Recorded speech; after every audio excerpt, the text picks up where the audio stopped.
So you can just imagine how much impact he created in the field of head and neck radiology. So I'm really looking forward to his retirement, whatever you call it, retirement, farewell lecture today.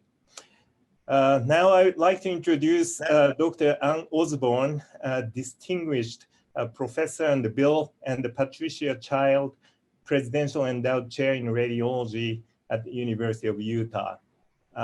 Dr. Osborne.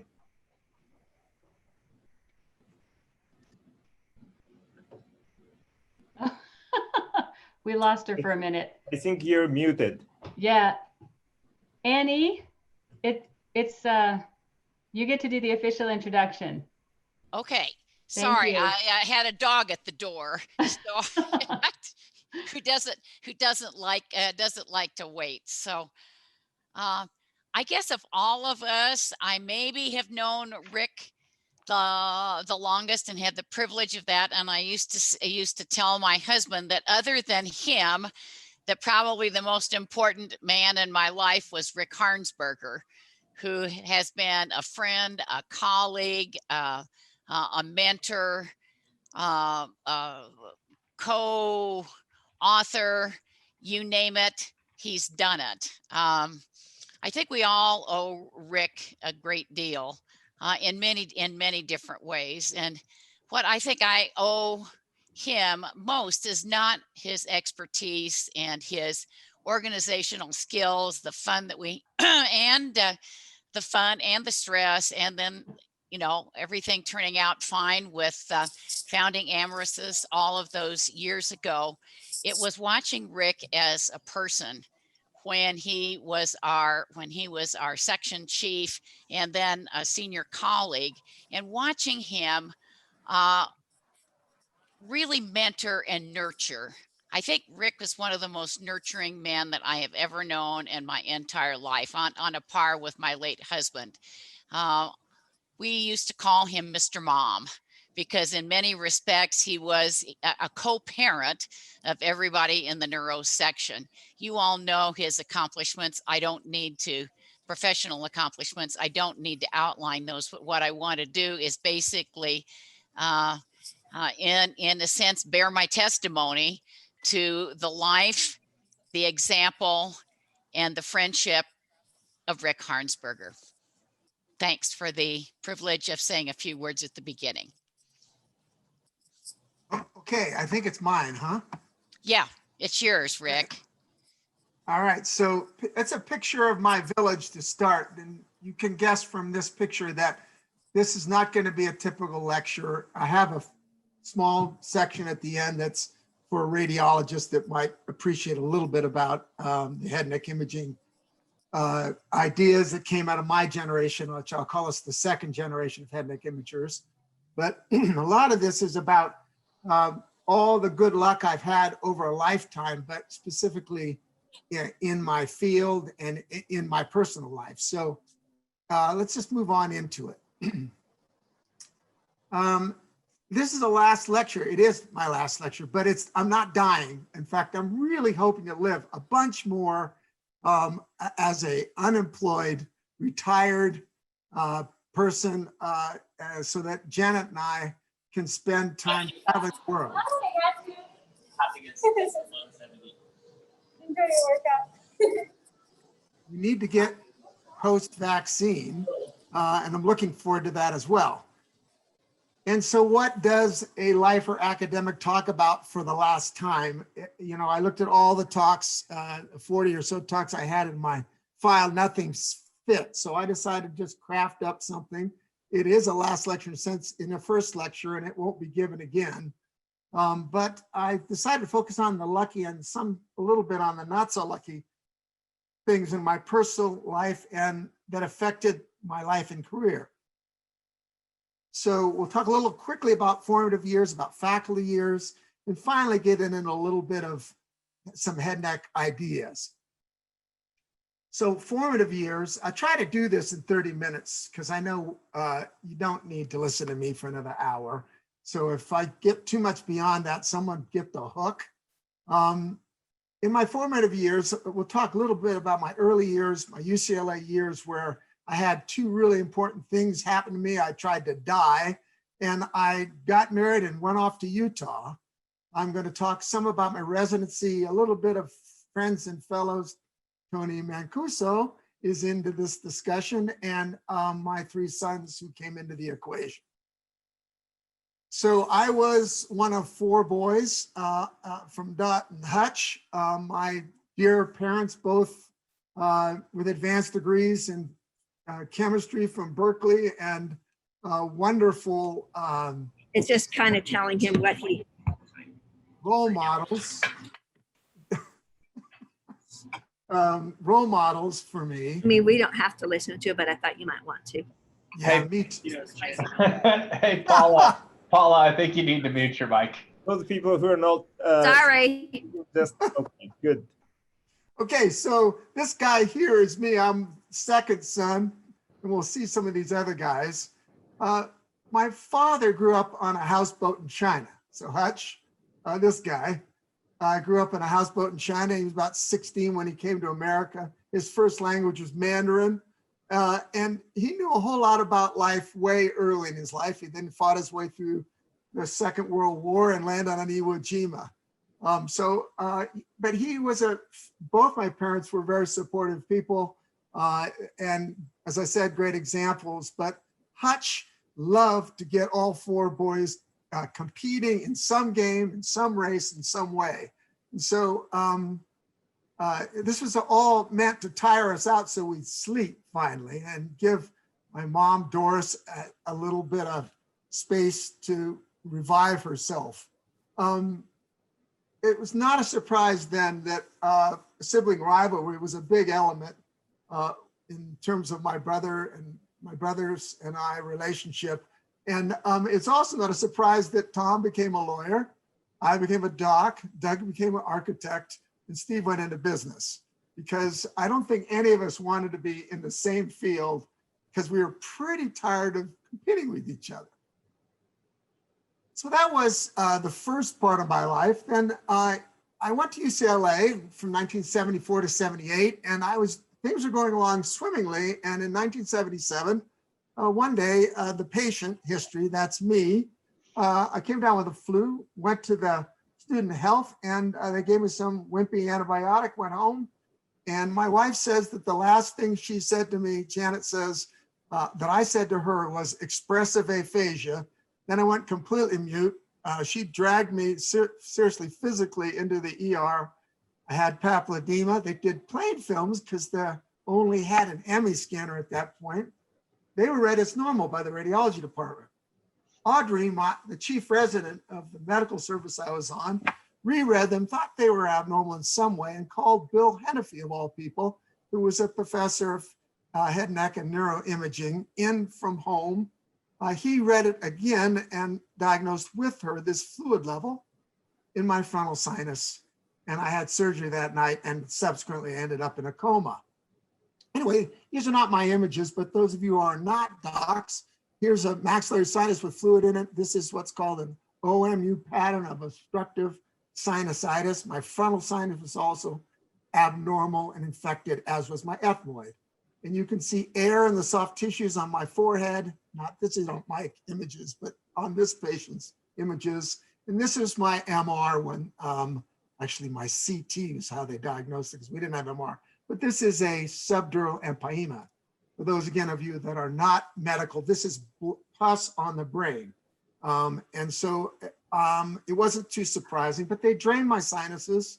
The next day, they dragged me into an ME scanner. After 2 hours, they got 12 pictures, and I went back to surgery for holes in my head called trephinations. And 6 weeks later, they let me go home. Now, I was pretty depressed at the time I got sick, because I was on a UCLA medical ward as a medical student, and I was having no fun at all, and I was questioning what the heck I was doing in medicine. And so I thought maybe this whole sickness, once I recovered, might have been an omen, that maybe I didn't belong in internal medicine. And in fact, I started doing electives in various things like pathology and other subjects, and finally ended up on radiology. And following this, as luck would have it, Bill Hennefy came in and helped save my life. And Bob Scanlon, who was a radiologist at UCLA in the trauma group, who was in the ER when I did my elective and spent a month with him, was this wonderful guy. He was a jokester, and everybody in that UCLA Med Center knew he loved to tell jokes, and they'd come from all over and telling jokes. And I spent this happiest month of my medical school years in that ER room with Bob Scanlon. And it was that experience. He was also head and neck imager, it turned out, was what kind of propelled me to think about radiology. And so off Janet and I went to Utah and me for a radiology residency, and Janet for a pediatric residency. And so the other really important thing that happened to me in those 4 years is I married the love of my life, Janet.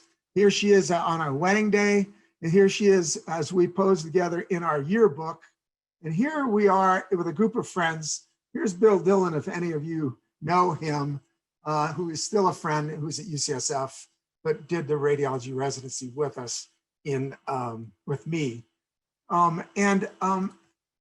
Janet was a professor of PGI and has already retired, which makes me feel bad and like a loser in time for me to retire, because was having a marvelous time until COVID came along. It's a little harder now. But she's a clinician extraordinaire. She's a keeper of our culture. And as it's said, except quite a little differently, in front of every successful man is a more successful woman. And that's certainly the case in my life.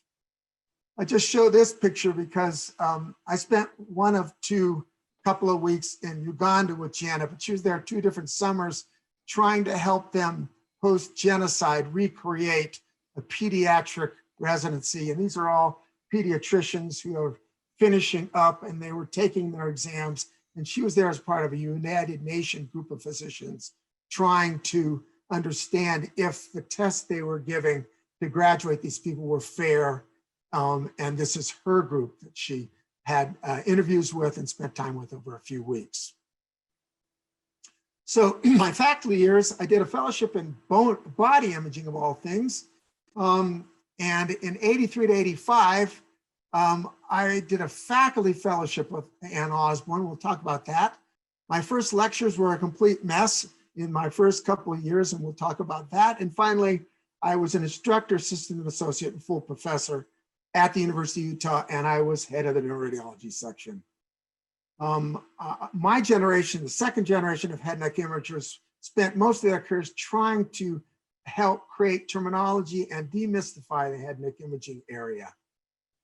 Now, this is what happened to me in my first couple of years. My body imaging fellowship, Tim Lee, who was a dear friend and my first mentor, taught me that it's way important to be excellent at your craft, but it's also important to have fun. And during that first year, he and I had a ball working on papers and teaching and doing clinical work. And it was that kind of joy that I had in my profession that came from Timmy Lee that helped me make the decision to stay in academics. The second person I'd like to mention is Tony Mancuso, my second mentor. And he came from UCLA and became a faculty at the U, and he had done a body imaging fellowship and some neuroradiology. And so the CT had just shown up in our shop, and I called on him to help me read some of the CTs I was seeing in body imaging. And but I also noticed he was an excellent academic. And so I started writing papers with him. I started going to his voluntary 6:30 a.m. head and neck case conference. For all of you who know of that, that's where this came from, except we moved it to 7 after Tony left. I got a passion from Tony for the field of head and neck imaging. And I asked Tony how he was getting so many papers written, and he said, if I was going to have a successful academic career, I needed to use extra time, if there was any, to work on my career, at least in the first few years, to get it up and off the ground. And it was an incredible piece of good advice that I followed along. The other thing Tony did was he created a need for head and neck imager at the U, because he helped kind of turn the clinicians toward how we could help them, and was giving them excellent information. And they began to understand we needed this as a subspecialty of neuro at the U. After that, I went over to the VA, and as actually a neuroradiologist, even though I was just a head and neck radiologist, and I realized immediately I needed a lot more teaching. So I asked Annie if she would help me do a 2-year faculty fellowship. You can't do this anymore. Obviously, you got to do official things, but this was, and she said, sure, just bring all your question films that you don't understand, and once a weekend. So I would trundle over a big pile of CTs and other images, myelograms and stuff, and we put them up on a rotator, and she'd review them every week. And over 2 years, I felt like I learned my craft from her. I also thought I learned a lot about how to lecture, how deep you needed to go to be a teacher, how good you needed to be a useful clinician from Anne. And that time spent with her has created a lifelong friendship that she mentioned. And I've always been happy that I had the great good fortune and good luck that Annie was willing to do that with me. So I covered the neuroradiology service at the VA and then came back over to the U. When I arrived back at the U, Tony Mancuso had moved on and headed to Florida. There was this big, not big, but a definitely sizable hole in the clinical coverage of head and neck radiology. And the then head of neuro came into my reading room in body imaging and head and neck imaging, in body imaging, and said to me, you know all about that head and neck stuff, don't you? And I didn't, obviously. And he said, why don't you just be the head and neck imager? So I walked into Dave Bragg, our chairman's office, and said, Dave, I've been promoted as a head and neck imager. Does that mean I'm a faculty? And he said, sure. So I became a faculty and doing the head and neck. Then I got the fellowship from Osborne. And when I came back to the U, I was reading all the head, neck, and doing neuro as well. Jim Parkin was the head of otolaryngology at the time. Tony had left. I was 500 miles from anybody who knew anything about anything in head and neck imaging. And so I asked Jim if he'd abide by a 3-question rule when he would order exams in head and neck imaging. And he said, what's that? I said, you can ask me 3 questions you want me to answer, then you need to leave and you can come back tomorrow. And so every day and every evening, I'll do reading about these cases and try to learn about what the heck you could see in a temporal bone or in the neck or in the face. And he'd come back and I would try to answer. And sometimes I could and sometimes I couldn't. But he and all the rest of his faculty played with me. We learned together, and I learned my trade literally from the surgeons, just as I think Tony did in his tenure at UCLA. And it was their questions that drove what I looked at, and it made me into a clinically oriented head and neck imager. And I've always felt that Jim was instrumental in giving me a chance. And out of this interaction, what Tony had created grew further into an enlarging head and neck service. But during that time as well, the better thing that happened to me was that well, a great deal of help from my wife. I had 3 boys. We had 3 boys. And here they are. It's Dave and Dan and Dylan, and now as grown men, obviously. Dan here with the wife of Janet and my dreams, Danielle, and their first child, our first grandchild, Rowan. Here he is, intimidating a cat in the wild bird seed store, and a granddaughter on the way. And given that I'm from a family of 4 boys and I had 3 sons, this granddaughter is going to get some very special treatment from Janet and from me. So that takes me to a little bit of information that I'm going to throw around just for fun, as some of the ideas that my second generation of head and neck imagers developed. And as luck would have it, when we arrived, there was something written, but it was a huge tabula rasa or blank slate in the literature. So all you had to do was make a mistake and figure out why, and you could write a paper. It was a wonderful stroke of good luck to arrive when we did.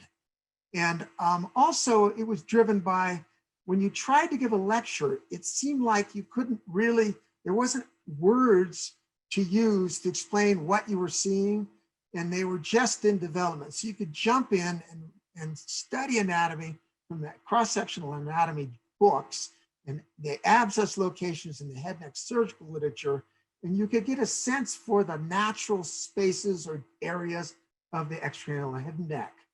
And so I think what we worked on was the practical distillate of neck fascia and spaces, because when we first look at something like this, all we could say was, I see an invasive mass in the nasopharynx.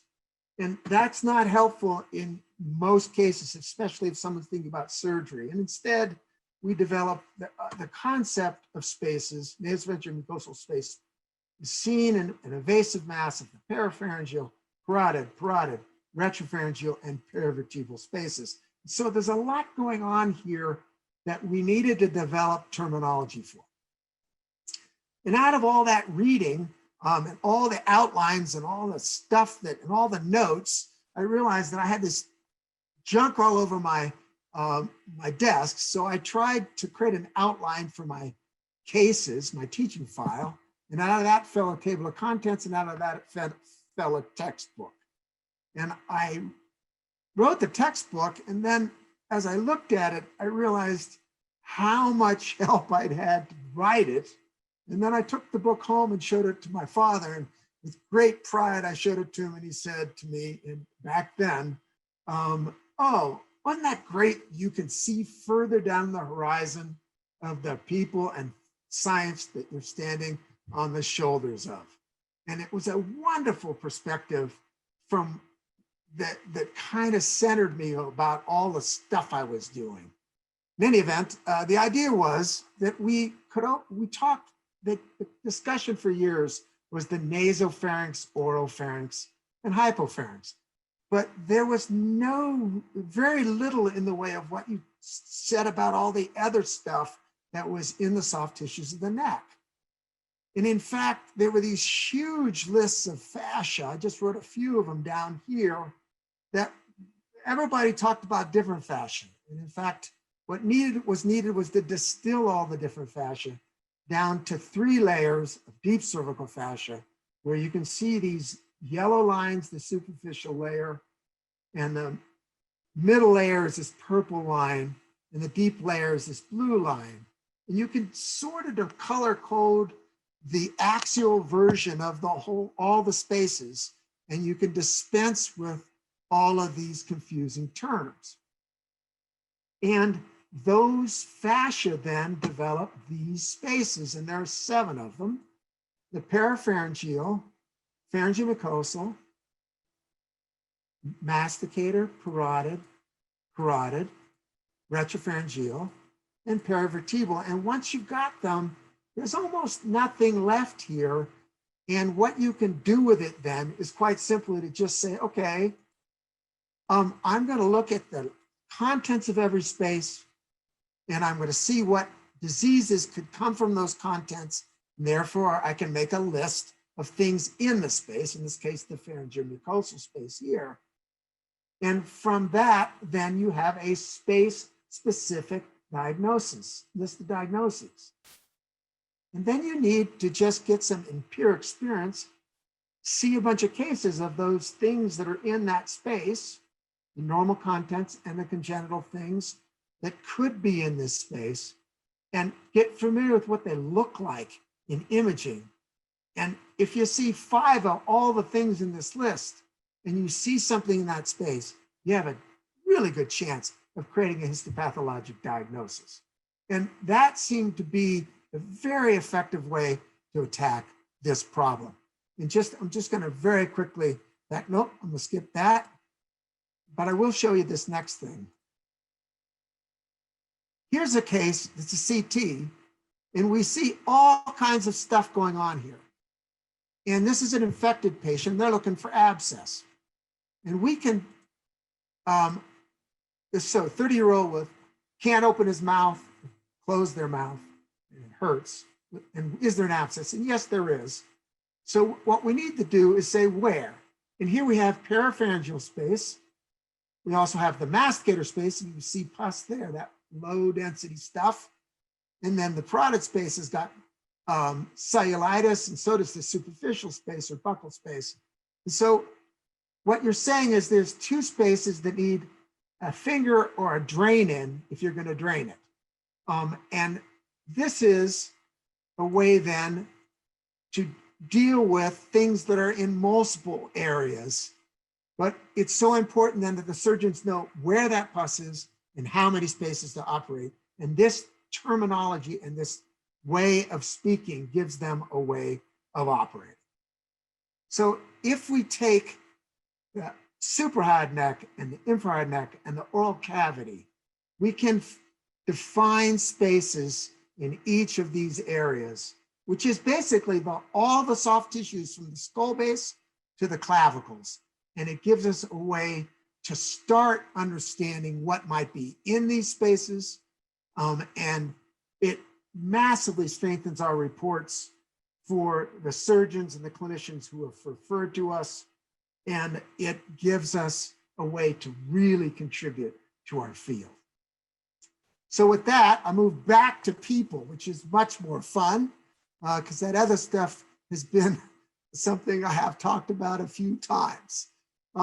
In the neuroradiology section, when I came on board, Osborne was running the section, and I worked with her for a few years, at which point I got handed the baton, and I worked on it for a few years, and then I handed the baton to Dr. Salzman, Karen Salzman.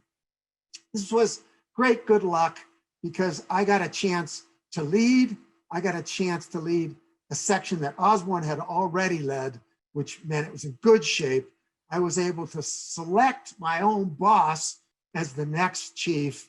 And that was also a good fortune, because it has meant that I've lasted till I was 69, didn't make 70, and I'm glad of that, but it was still a great thing. And during all that time, we went from 5 faculty to 14 faculty, and no fellows to 7 fellows. And this is our current group. Jeff has just moved on recently, but there are about 14, I think, in the group. And this is a group of highly subspecialized neuroradiologists. They're teams of spine people, teams of head and neck imaging, interventional, brain. And so it's, we don't step on each other's toes. Mostly we seem to like each other fairly well, and we've coexisted and grown as a group. Just to give you an example of that, in the last couple of years, the section voted for and created a neuroradiology research fund. And all of us have contributed to this, again, are still in some way contributing to it. And we use the fund to provide internal research grants to MDs and PhDs in neuroscience and neuroimaging, head and neck imaging, spine imaging, et cetera.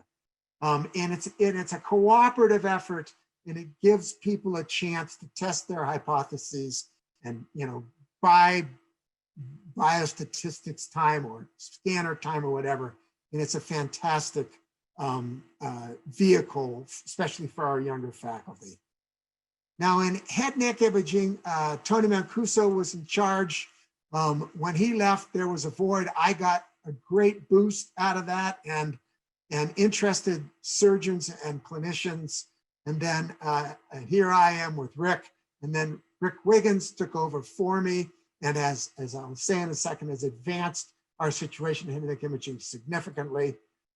So Rick took over, he grew the clinical service and the conferencing service significantly. He's enlarged the international reputation of our subgroup of interested head and neck imagers, and has just done a terrific job of leading head and neck imaging.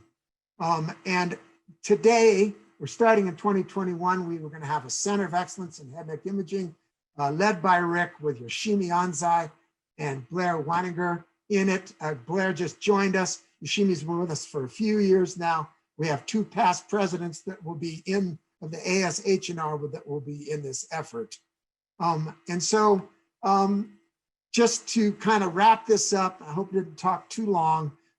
Here I am with Rowan, my grandson. When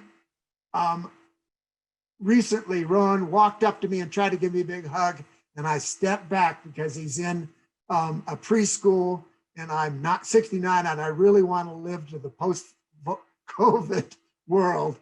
I stepped back and I could see the disappointment in his face, and I heard him mumble something. And I think it was stinking virus. And I'm sure that's what it was. I wrote stinking COVID, but he said stinking virus. And I thought his parents have explained, thank God. But here I am pre-COVID with my mother-in-law, Judy. No, shit, not my mother-in-law. What the hell's the matter with that? That's Dan's mother-in-law. In any event, with Judy, the mother of my daughter-in-law, making black raspberry jam from blackberries, raspberries in my garden, my cat. And here we are in pre-COVID times, Jan and I at the door of my of a house we built for Habitat in Prince Edward Island on a First Nation island there. Here we are in Patagonia, and here we are leaving our university on platform 9 3/4 and headed into the unknown in a post-COVID world. And if I can get this out, popping a cork, and I didn't get champagne all over myself, I want to say, if I can, thank you to all the people that have been in this show, in this lecture, in this time. I have had an incredibly lucky life, and I owe a great deal to all of you. Thank you. Thank you, Rick. That was amazing. I want to say a few words and then turn the program over. And at the very end, we'll have a little time for well-wishing. So thank you for that amazing tour. I personally wanted to thank you for so many things. You've been an amazing mentor, colleague, and friend to me personally since I was a fellow in the year 1999. And I want to thank you for the inspiration that you have given to so many former fellows, to faculty in our department, as well as an inspiration to so many of us around the country, as you can see from all the well-wishers on this call. I hope you're hearing me, but we adore you.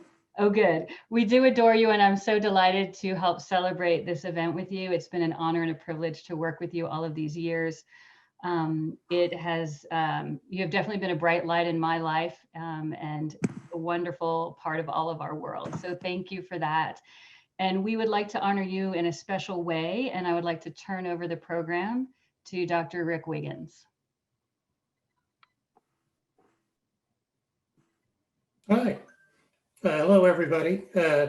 Those of you who know the department here, the Department of Radiology and Imaging Sciences has really been known as leaders in head and neck imaging, with 3 internationally recognized experts all in the same shop, with 3 past presidents of the ASH&R all in the same department.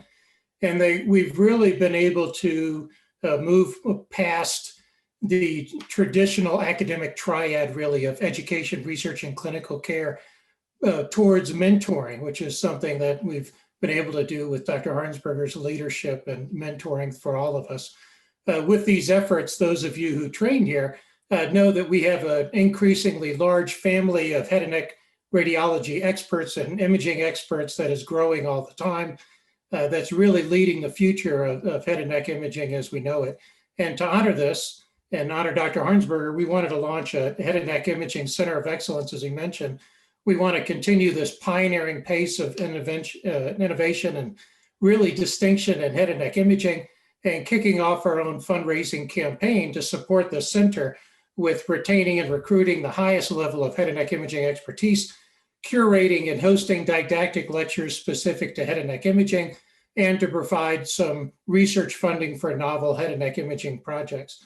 So for those of you joining us today, you'll receive a follow-up email with links to this new fund and contact information for our Director of Advancement.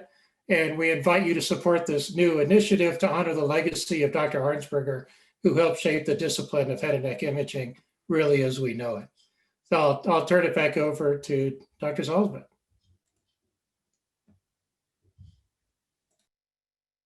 Thank you so much, Dr. Wiggins. At this point, I wanted to open it up. I know there's a lot of people who wanted to wish our dear friend and colleague, Dr. Rick Harnsberger, a lot of well-wishing. Feel free to work in the chat box, but if you'd like to say a few words, you can unmute yourself and say hello. I know he'd be delighted to see a lot of these faces if you're able to show your face. I understand in COVID, that's not always possible. But please, we welcome your comments. And Bill Dillon, I see you there. Do you want to wave hello and say a few words? Hey, Ricky. Hey, Karen. How are you? Hey, Billy. Hey, Ricky. We see you. Well, just I want to add to the congratulations. What a fantastic career. And my dear, dear friend, I wish you guys so many wonderful years ahead of having fun and more travel in the future. And I just want to let everyone know that it was almost 50 years ago, like 40 something years ago, that I met Rick and Janet in medical school. And we had such a fantastic time there. But most importantly, Rick was responsible for my becoming a radiologist. I was an internist, internal medicine intern, and I wasn't having much fun. And about halfway through, I was talking to Rick on the phone, and he said, "Hey, someone just dropped out of our fellowship or our residency in radiology. Why don't you come down and see Utah and meet Dave Bragg?" And I didn't know what the hell I was going to do, so I said, "What the hell? Why not?" So I was single, and I came down, and Rick and Janet had me stay over with them, and David Bragg was very kind and said, "Okay, you got a job." And so I became a radiologist at the University of Utah, and I had a fantastic career and still am. And my time in Utah was absolutely formative for my development. And I think back on it as the most wonderful time of my life, and particularly since I got to be with my best buddy, Rick, and his lovely wife, Janet. So thank you, Ricky, for helping me. And so many others in changing the face of head and neck radiology. You've been a fantastic neuroradiologist and head and neck radiologist, and I just think the world of you guys and of the university there. So best wishes and big hugs. Thank you. Thanks, Billy.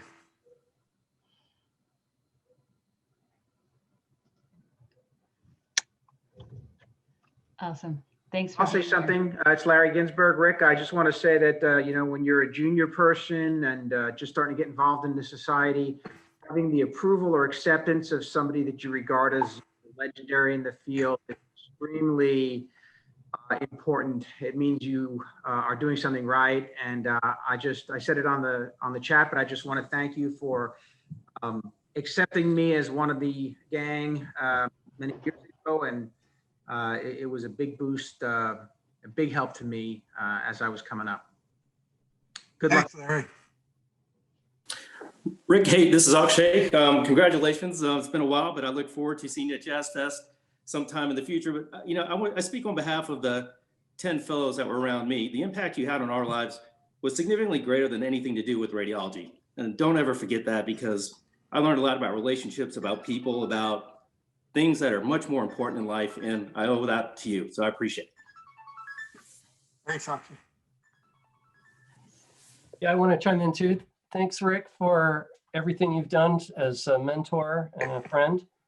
And I think you kind of crystallized the post-radiology second chapter for a lot of people in exercise, travel, and service.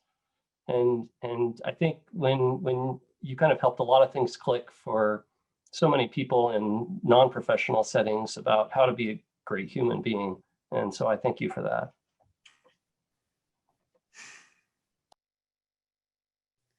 I'd like to hop on as well. I'm one of the few people who didn't train in Utah. Thank you for your incredible warmth, generosity of mentoring and encouragement over the years.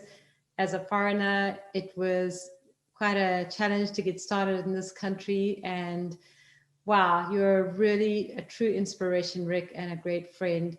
Love being able to host you and Janet in South Africa. I still remember eating cupcakes together, and wishing you guys a wonderful, healthy, happy, and long retirement together. Callie, thanks for that. Listen, post-COVID, everybody on the call is welcome to stay with us.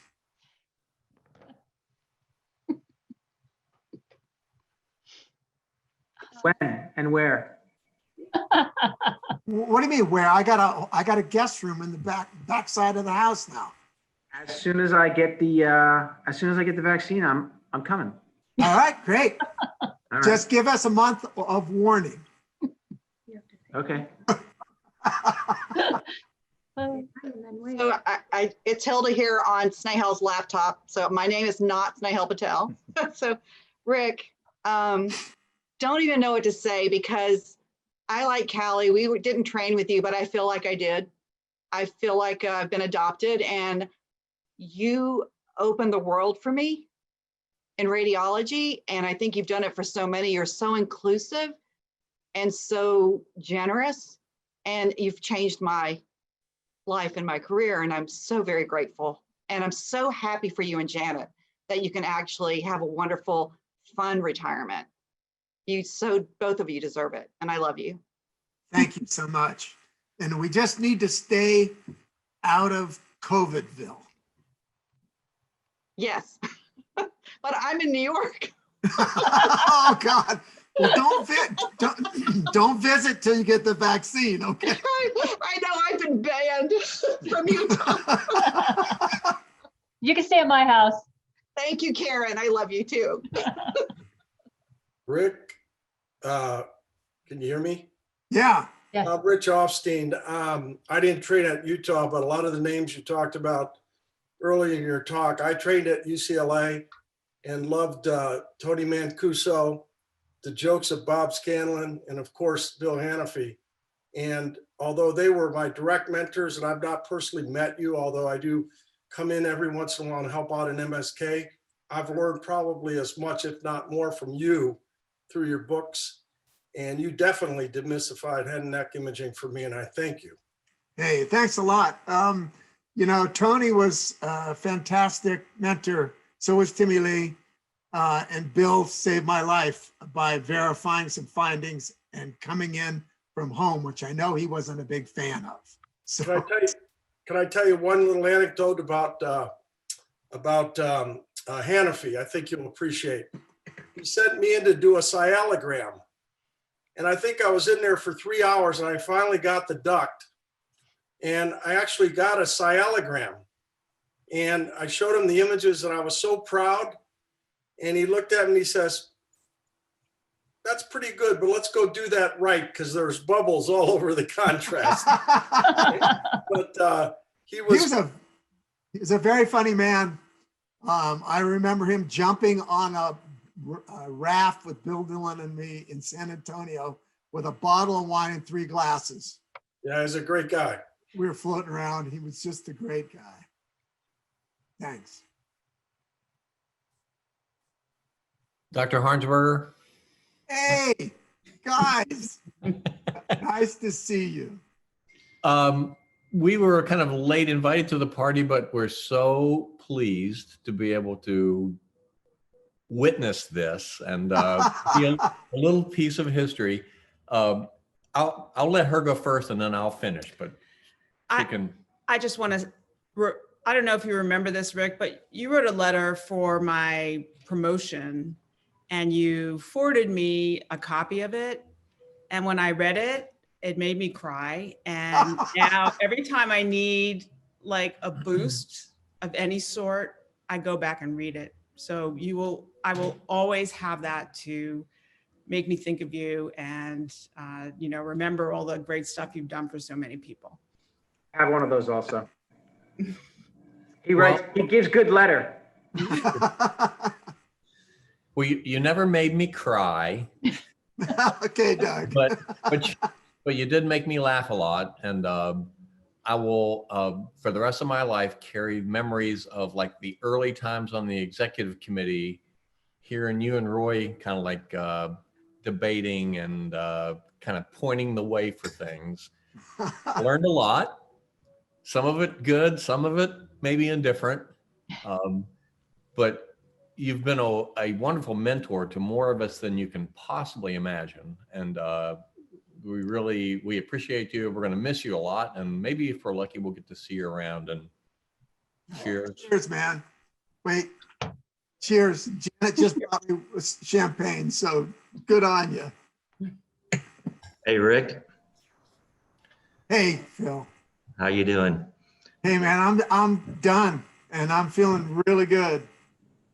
Well, I got to be careful of uncorking a lot of things I'd like to say, but there are a lot of great stories in dealing with you. But I think for me, just to sit back and absorb all the faces and the people on this call, there's so many people just on this call alone that I feel connected to, that I admire, that I love, that I care about, and that were super important in my career and helping me through my career. And it all started with the nucleus around you and those relationships. So I think that's what I'm most impressed by, and that's what I feel most strongly at this moment, is just all the connections that you were able to help make for me and a lot of people on this call. So it's very special. And you know, I love you, and congratulations on your career and your retirement.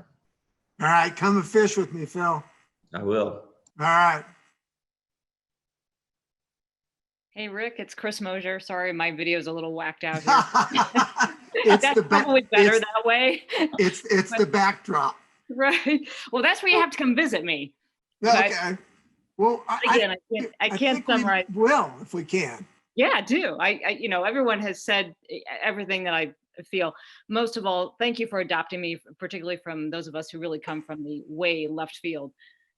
You've just really been an inspiration, and you're the ideal to which we all achieve and desire to achieve, certainly professionally, if not personally. You just are a superb human being. So I really, really am excited that you're going to get to enjoy time with Janet and have fun, and come visit us there. Where is there? That's in northern Michigan. Wow, that's up on the lake, huh? Yeah, it's right on Lake Huron. I remember you said you had a place there. I hope we get there. Do. It's just a wonderful place. Okay, well, I'll have to check with the boss. Right. She doesn't have to get on a boat, but you can just watch them from the shore. Yeah, no, well, anyway, that's a wonderful invitation. Thanks, Chris. Sure. I think Rowan wants to say something. Hey, Rowie. Love you, Pops. Oh, hey, man. Love you too. You gonna come over this weekend? What did he say? He wants to know if you're gonna come over this weekend. Yes. Please come over. That's great, Rowie. All right. Say congratulations, Pops. We love you. Oh, bye, Rowie. Love you too. Nancy. Yeah. Hey, Hi, Nancy. Rick. Hi, How Rick. are you? I'm It's hard fine, to follow. thanks. It's hard to follow your grandson, but I just wanted to pop in and like everyone else, just tell you how appreciated you are. And again, even though I never got to directly train with you, by the transitive property of training with your buddy Bill, I feel like very close to you, and that I got to know you in so many ways. And again, the influence that you have exerted over all of us is so profound. I still have, you know, that first little gray handbook, and then the green handbook, and then all the big volumes, you know, sitting in my office. And I looked at them so many times, and everything, you know, everything that you said, it was like an incredible pearl, and so useful and so wonderful. And just thank you so much from the bottom of my heart, and enjoy your retirement. You absolutely deserve it. And the rest of us sort of, at least some of us, can't wait to follow you. It's a good. So thank you for taking the leap and inspiring us in not just head and neck radiology, but maybe the next phase too. Well, Janet's absolutely proven commodity when it comes to how to retire well. And so I have a great trail to follow right up behind her, and we're off. Yeah. Good luck. Thank you. Thank you, Nancy. Take care.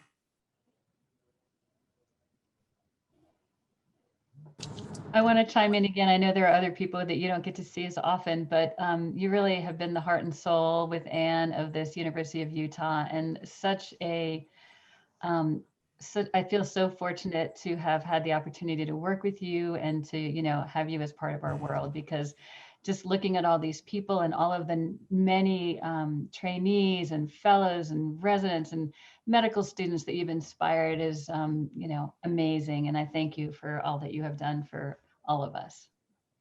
Thanks, Karen. Ron Miller, I see you on the call. Some of his favorite memories are with you. So thank you for being here. I've heard lots of great stories of you fishing and all of the fun times. So wonderful to see you here. You're muted. Do you want to talk?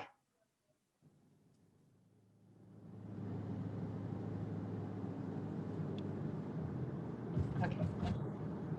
Thanks, Ron. Yeah, my speaker broke, so now I'm using the computer and the phone and easily confused. Hey, Ronnie. Perfect. Hey, Rick. Hey, I wanted to thank both you and Ann Osborne for how much you gave me for my professional career. And as you probably remember, Rick, that was a time that I was transitioning from a practice that was pretty focused on monetary gain and not so much on the fun. And you and Ann made a tremendous difference for me. And also, more important for me has been the friendship we've developed. And I'm really looking forward to continuing that.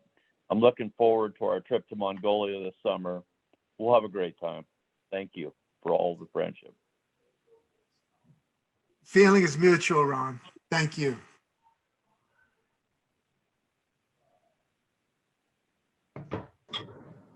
I just wanted to say hi, and I know that I see you on Tuesday conference every week, but just wanted to thank you for all you have done in the field of head and neck radiology. I'm like a Nancy, that I had this head and neck imaging gray book that you published in 1990, ever since like resident, and I really learned so much from what you taught and what you created in the field of head and neck radiology that didn't exist back then.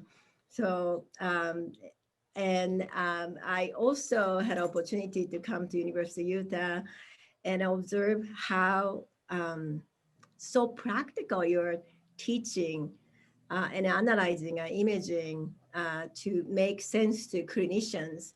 I think that's really tremendous power that I learned, that your imaging analysis is so much more to helping clinicians. And I learned a lot by just listening to how you describe the findings and talking to clinicians. So thank you so much. And I know you have done so many for the last 40 years to train fellows and residents. And I think that's a tremendous treasure that you left for University of Utah. And also, I know the personal side, you help so many people. And I remember I visited Horizonte School with you, and you are board Yes, member. I do. Yeah. Thank you. Thank And you I very much. think that really speaks about yourself beyond the radiologist. As a human, you're helping a lot of people who are unfortunate. And I think being able to see your side of the kindness and humanity, I think I will treasure that image for the rest of my life. So thank you. Thank you. Oh, Rick, this is Dennis. I just wanted to Dennis. Yeah, as a non-radiologist, as a physicist, you were actually an incredibly important part of my life, because I wouldn't be at the U if you wouldn't have recruited me. So I hope people recognize that. That was. I still remember wandering around LDS Hospital asking, does anybody know Dennis Parker? No. That's true, because a neuroradiologist on a ski lift said to me, you've got this brilliant physicist in Utah, Dennis Parker. Where is he? And I thought, I never heard of him. So I went and found you, and you came, and it was fantastic. Well, it was one of the best decisions I've ever made, and I really appreciate that. And I have a Rick Harnsberger letter of recommendation too, and I treasure that. They're incredibly well written and just very kind. So thanks, Rick, for everything. Thank you, Dennis. You're a great guy. I appreciate it. We have about 2 minutes. I don't want to leave anyone out if they want to say something. Hey, can you hear me? This is Tony Mancuso. Hello, Tony. Thank you. Yeah, I'd like to, hearing the testimony on behalf of Rick brings one major thought to my mind, and that's he's done an extraordinary job of carrying forward Bill Hanafy's legacy. And with regard to the emphasis on our providing meaningful information to clinicians, but also in carrying out Bill's legacy of his personal warmth and dedication and helping and caring about people. So it's really nice that extraordinary human being, Bill Hanafy,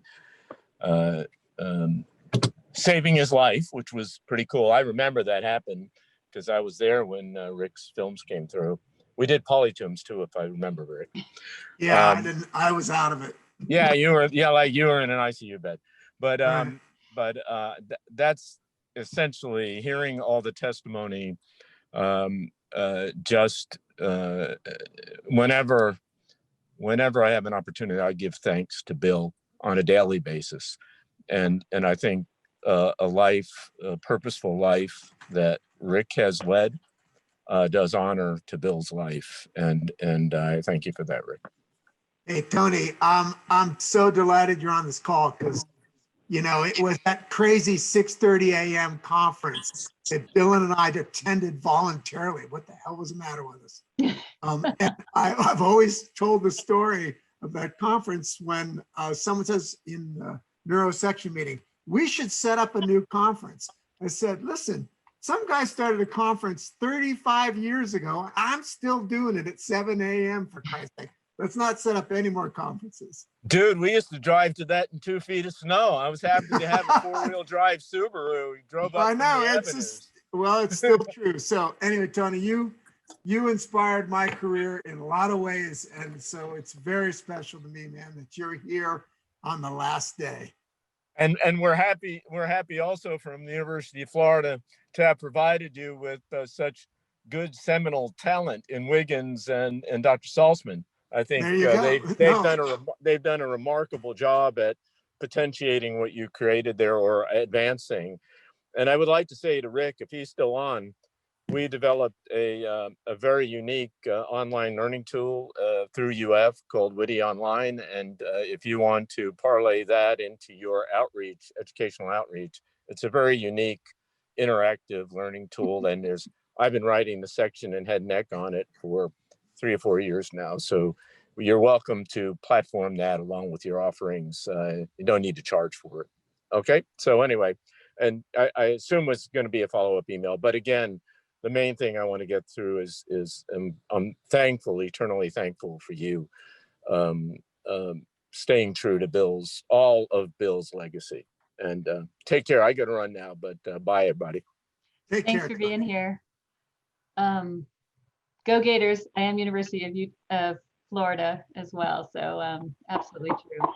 Does anybody have any last hellos or well wishes? It's been so amazing to see so many people here. Rick has touched so many lives in a positive way, and it's just made the world a brighter place for all of us, I know. Thanks, guys. It's just been way better than I thought this whole thing was going to be on Zoom. So thank you. And God bless everybody that came. I really Thank you. did it. Thank you. Take care. Thank you. Bye. Thanks, everyone. Enjoy your retirement. Congratulations. Thanks, Bye. Congratulations. Bye. Congratulations. Congrats. Bye. Congratulations to Janet. Thanks, everyone, for being here. Hi, Janet. Bye, Janet.